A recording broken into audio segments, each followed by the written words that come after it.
¿Tienes algo que te atormenta? ¿Hay algo en tu pasado que no te deja vivir tranquilo? ¿Has cometido actos impuros y asquerosos? ¿Qué opinas de la vez que hiciste?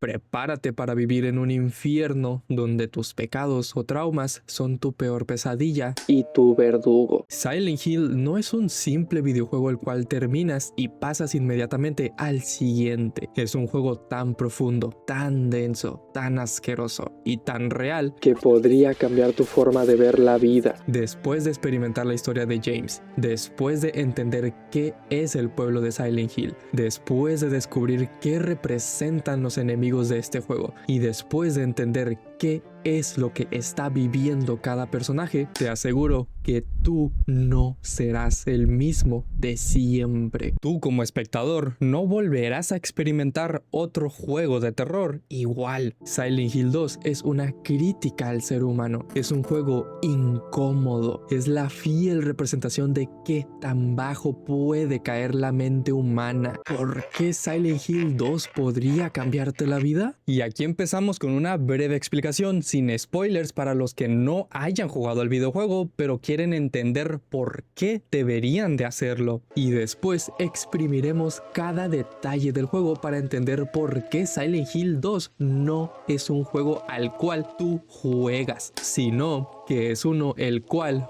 juega contigo. Y obviamente esa parte tendrá spoilers, pero no se preocupen, obviamente avisaré con tiempo para que puedan evitarlos. Para empezar, el juego está perfectamente recreado. Si tenías dudas de si jugar al original o el remake, déjame decirte que el remake es una gran opción. Toda la narrativa está presente en este remake y no pierde ni una pizca de esencia. No hay diferencias muy grandes más que en ciertos puzzles, ciertas líneas de diálogo y que el remake dura casi 18 horas a diferencia del original que dura unas 8 horas. Sin embargo, el remake no funciona simplemente como un juego al cual le mejoraron los gráficos, sino que el remake funciona como una secuela pero siendo exactamente el mismo juego que el original. Y tal vez digas que ¿cómo es esto posible? Pues no te puedo decir mucho porque eso ya sería spoiler, pero el juego original y el remake son juegos complementarios.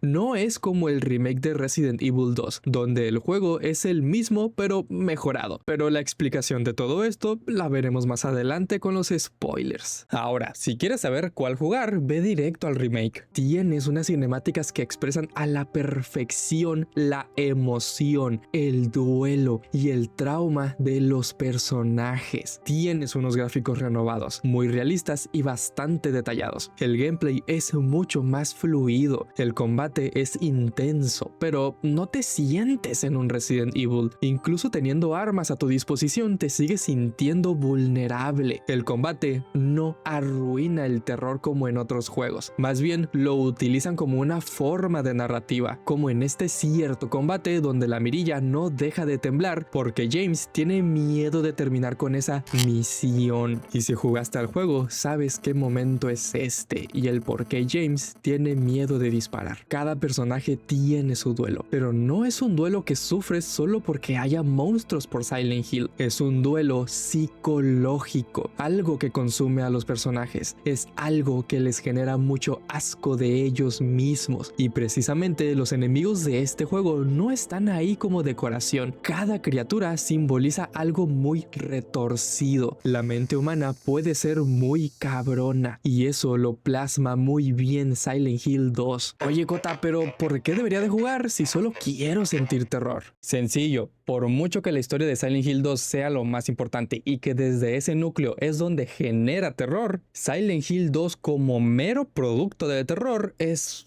perfecto. Sabe mantenerte muy bien con una tensión constante. Por ejemplo, hay un enemigo que se esconde en el escenario y como es del mismo color que algunos muebles, pues pasa desapercibido y cuando lo ves ya es demasiado tarde para reaccionar. Por culpa de estas cosas te la pasas mirando cada bendita esquina por el miedo al qué pasará. Sin embargo, Silent Hill no hace uso de los sustos fáciles para que grites. A Silent Hill 2 le gusta jugar jugar con tu mente. Muchas veces escucharás gente llorando dentro de una habitación. Podrás ir caminando por un pasillo y escucharás susurros a tu derecha. Puedes estar en completa oscuridad y escuchar pisadas yendo hacia ti, pero la mayoría de veces no sucederá absolutamente nada. Pero el juego disfruta manteniéndote tenso. Hace un gran uso de la oscuridad y la niebla. Muchas veces no podrás ver a dónde vas. No sabes qué podrías tener enfrente de ti. No sabes qué podrías tener en el techo. Y no paras de escuchar ruidos a tu alrededor. Silent Hill 2 no hace uso del susto fácil, sino que busca la manera de jugar con tu mente. Sabes que esos pasos no son de nadie, pero ¿y si sí? Ahora, está más que claro que Silent Hill 2 goza de unas simbologías muy marcadas. Cada enemigo significa algo. Cada personaje está en un duelo distinto. El pueblo de Silent Hill sí existe en un plano físico y tangible. Pero ¿por qué está repleto de tantos monstruos? ¿Por qué hacemos cambios de un plano real a uno astral? ¿Por qué hay detalles de James que nos delatan que hay algo malo por detrás? Pues esto es la grandeza de Silent Hill 2. El juego trata de temas muy humanos, traumas muy repulsivos y lamentablemente me duele decirlo, pero muy cotidianos. Habla sobre el abuso sexual, habla sobre el asesinato, habla sobre el acabar con tu vida, habla sobre la salud mental, habla sobre el bullying, habla sobre la sexualidad y así de muchas cosas más. Al final, ¿qué da más miedo que la propia mente humana? Y es por eso que Silent Hill 2 puede cambiar tu perspectiva de la vida. Sí, el juego te atrapa por completo. Como juego de terror es perfecto, pero cuando sabes de qué trata, dejas de ver las cosas igual y te quedas analizando cómo la gente puede ser tan asquerosa. Aquí terminamos el espacio sin spoilers, así que ya estás bajo tu propio riesgo. Pero sí te digo algo, guarda este video para cuando termines de jugar el juego, porque en este video no solo analizaremos la historia, sino que analizaremos la mente humana y la psicología tan retorcida detrás de ella. Pero sí te diré algo antes de que te vayas. ¿Tú serías capaz de realizar actos tan asquerosos como lo hicieron los protagonistas? Te espero de vuelta en el video. Y si decides quedarte, nos vemos del otro lado de la niebla. Ahora veamos, ¿qué es Silent Hill? ¿Este pueblo realmente existe? Por muy loco que parezca, Silent Hill sí es un pueblo real, pero los monstruos y la niebla a la que se enfrenta James no existen como tal. Este es un pueblo sombrío que te atrapa en un abismo sin fondo. Mira dentro de tus más asquerosos recuerdos, invade esos pensamientos que te atormentan y como un verdugo silencioso te obliga a enfrentarlo. ¿Cuál es tu trauma? Estoy seguro de que al pueblo le encantaría conocerlo. Pero, ¿cómo llegas a Silent Hill? O más bien, ¿por qué llegas a Silent Hill? Si el pueblo encuentra una mente débil con un trauma asfixiante, entonces el pueblo decide llamarte. Tú no escoges llegar al pueblo, el pueblo te escoge a ti para que vayas a visitarlo. Los monstruos podrían hacerte daño físico, por lo cual sí existen, pero a la vez son las manifestaciones de tus propios traumas. Todo pasa en Silent Hill, pero al mismo tiempo todo ocurre en un plano astral. El pueblo te consume, te lleva de paseo y entonces se apodera de tu mente. Pero, ¿qué trauma carga James para que el pueblo lo llame? ¿Es acaso la muerte de su esposa el trauma que carga? No. No lo es. James es una persona oscura y, en mi opinión, repulsiva. Durante todo el juego, James juega la carta de la víctima. Estoy aquí porque me trajo el amor a mi esposa. El hecho de que James se engañe a sí mismo asegurando que su esposa hace 3 años y que ahora una misteriosa carta lo trajo a Silent Hill es hipócrita. ¿Hasta dónde eres capaz de mentirte para justificarte? El personaje de James no trata sobre el amor que siente, sino de la tragedia y el odio que lo consume. Por mucho que él se la pasara todo el juego buscando a su esposa, aún así nos demuestra que él no vino a Silent Hill por amor, sino que vino a Silent Hill por perdón. Pero, ¿perdón de quién o de qué? Pues repasemos un poco su historia para entender por qué buscaba ese perdón. James llega a buscar a su esposa que hace 3 años por una enfermedad. Se enfrenta a una neblina, a criaturas muy sexualizadas y a un extraño hombre con cabeza de pirámide. Conoce a otras personas que están atrapadas en el pueblo y poco después conoce a alguien muy parecida a su esposa físicamente llamada María. Pero Pyramid Head la mata hasta en 3 ocasiones. ¿Por qué María puede sobrevivir hasta en 3 ocasiones a esas muertes? ¿Por qué Pyramid Head haría cosas así? Porque él sabe algo que James todavía no. Y cuando llega el momento de revelar la cinta de video, descubrimos que la causa de la muerte de la esposa de James no fue por una enfermedad. Sabes que la mente humana es muy retorcida, ¿cierto? Pues James fue capaz de matar a su propia esposa. ¿Celos? ¿Indiferencia? ¿Desamor? No.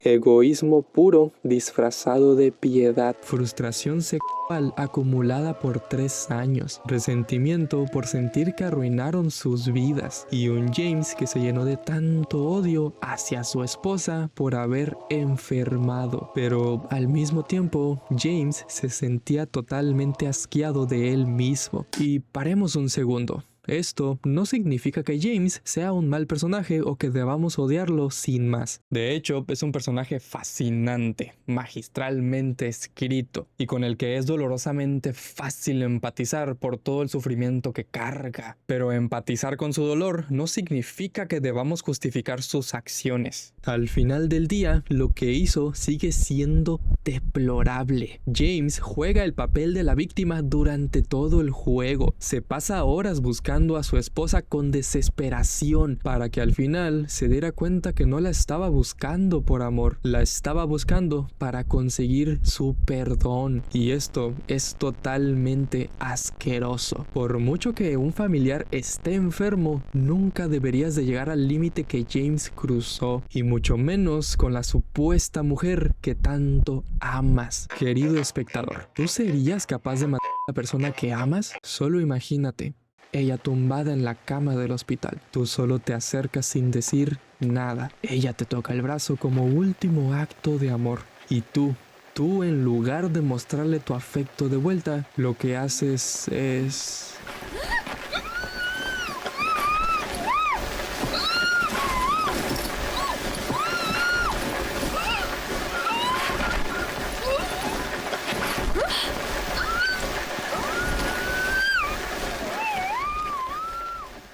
Repito, ¿serías capaz? Y si no es así, entonces ¿de qué serías capaz? ¿Cuál es el límite de tu razonamiento? Por mucho que Mary le gritara a James durante la enfermedad, ¿crees que ella merecía pasar sus últimos segundos siendo asfixiada por su propio esposo? La mente humana es una incógnita, y esa incógnita es un arma muy fuerte. Es la mayor herramienta para hacernos sentir terror. James no veía a esas criaturas sexualizadas solo porque sí. Cada una de ellas es una representación de su deseo sexual reprimido. Esta simboliza a Mary sufriendo en la cama del hospital, pero a la vez representa el propio sentimiento de James, donde él se sentía igual de atrapado. Las enfermeras escotadas representaban la fusión de la enfermedad de su esposa y el deseo carnal de James, esos impulsos sexuales reprimidos que sentía hacia las mujeres que cuidaban de su esposa enferma mientras ella se deterioraba en la cama del hospital. Y Pyramid Head es la representación del mismo James. Él se sentía tan culpable de lo que hizo que su propia mente creó a este verdugo para que lo castigara constantemente. Por eso asesina a María hasta en 3 ocasiones frente a él para obligar a James a revivir el trauma de haber matado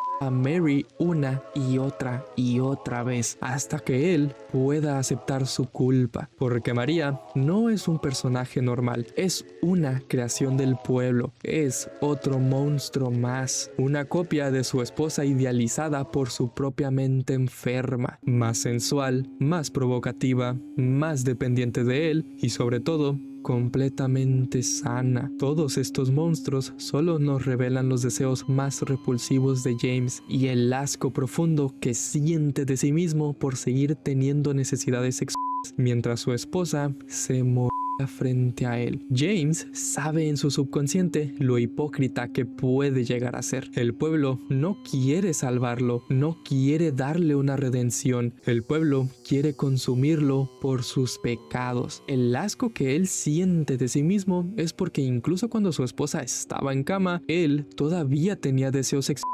hacia ella, pero durante 3 años no pudo hacer nada. Pero ahora me dirijo a ti, espectador, y si en lugar de James, el que estuviera en Silent Hill fueras ¿tú? ¿De verdad crees que llevas una vida sin malas decisiones? ¿Puedes vivir tranquilo? Un familiar al que no visitaste en su lecho de muerte, un amigo al cual menospreciaste, una pareja a la cual gritaste, unos padres a los cuales humillaste. ¿Crees que estarías a salvo de Silent Hill? Porque la única que no está siendo atormentada por el pueblo es Laura, una niña que sigue manteniendo su inocencia, no tiene ningún trauma reprimido, no siente culpa de nada y solo está ahí por diversión. En cambio, Eddie es un chico con sobrepeso, el cual siempre fue víctima de burlas de todo tipo. Lo discriminaban por su físico, le decían que su madre no lo amaba y por ende desarrolló una obsesión por la comida, hasta que Eddie hace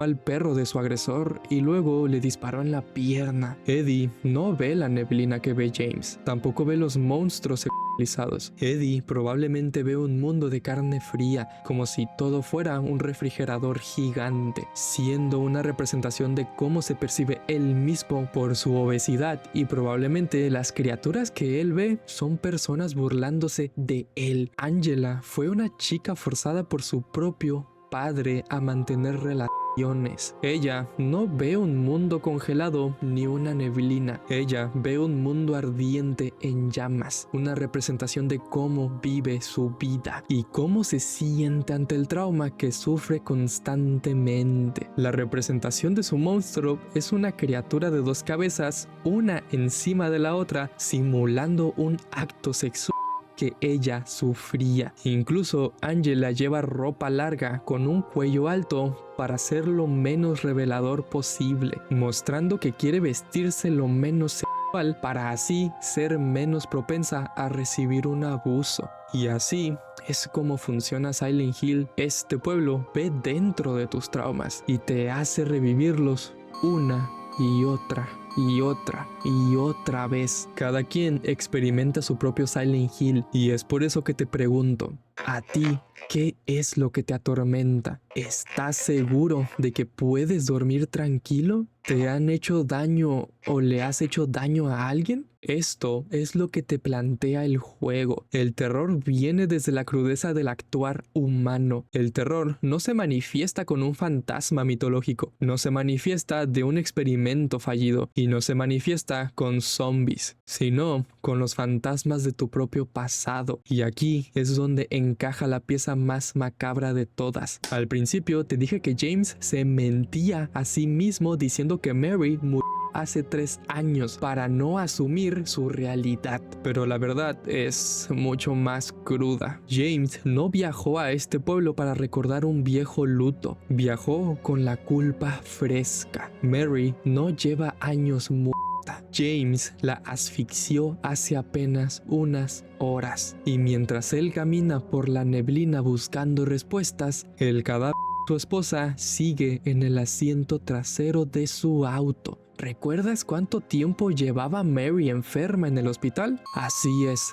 3 años. Curiosamente, la misma cantidad de tiempo que James decía que su esposa tenía de fallecida. Es como si para James ella llevara muerta desde que enfermó. James ya no la veía como su esposa, la veía como una simple carga. ¿Y recuerdan la carta que nos trajo aquí en un inicio? Esa carta nunca existió. Fue una proyección mental de James, un mecanismo de defensa que el pueblo materializó para arrastrarlo hasta su purgatorio. Conforme avanza el juego, podemos ver cómo va desapareciendo. Primero podemos ver la carta y leerla. Luego vemos la hoja en blanco. Luego vemos el puro sobre. Y al final la carta desaparece, demostrando que todo fue producto de una simple alucinación. Esa carta fue creada por el mismo James para darse una explicación lógica de por qué estaba en Silent Hill, cuando la realidad es que manejó por horas con el cadáver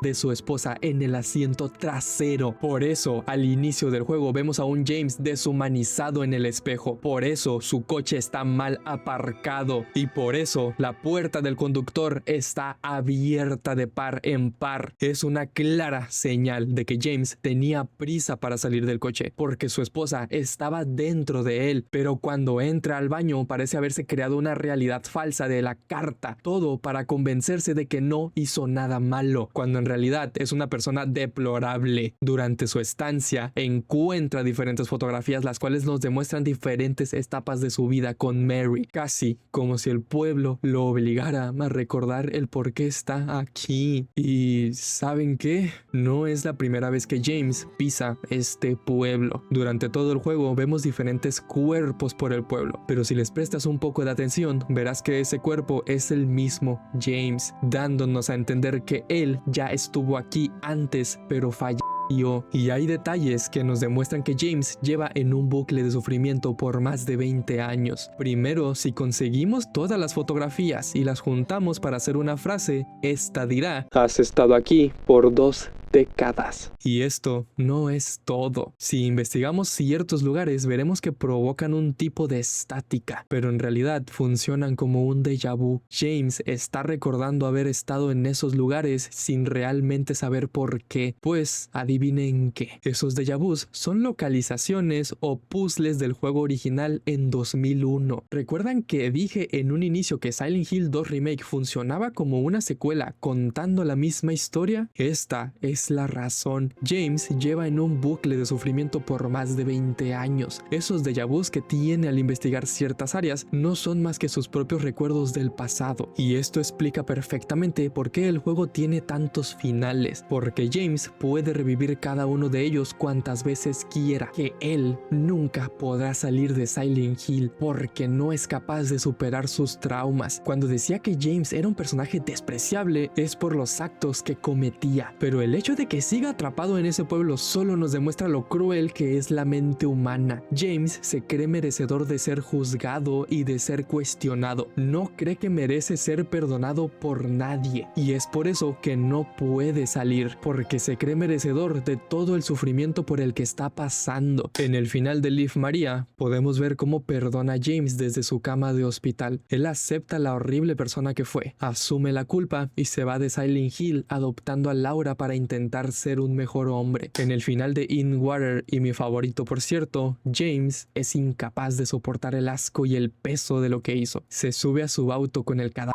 de Mary atrás, arranca, acelera y se suicida, arrojándose directamente al lago Toluca para estar con ella. Pero lo más triste es que no podrán reunirse en el otro lado porque James no irá al cielo como lo hizo Mary. Y en el final María, James elige la cobardía y el autoengaño, rechaza la realidad de Mary y decide irse del pueblo con María para cumplir sus deseos. ¿Cuál es el castigo? En la última escena, María empieza a toser, revelando que tiene la misma enfermedad que Mary y dándonos a entender que James volverá a sufrir el mismo destino que su anterior esposa. Obviamente el juego tiene más finales, pero estos me parecen los más conclusivos e importantes. Silent Hill 2 pasa de ser un simple juego de terror a una crítica psicológica. El ser humano es capaz de realizar actos tan asquerosos como lo hizo el padre de Angela, tan humillantes como lo hicieron los bullies de Eddie, tan detestables como lo hizo el propio Eddie al quitarle la vida a un perro, y tan nauseabundos como lo hizo el propio James a las a su propia esposa con toda esa frustración y deseo sexual. Silent Hill deja de preguntarte si tienes miedo y empieza a preguntarte: ¿cuál es tu Silent Hill?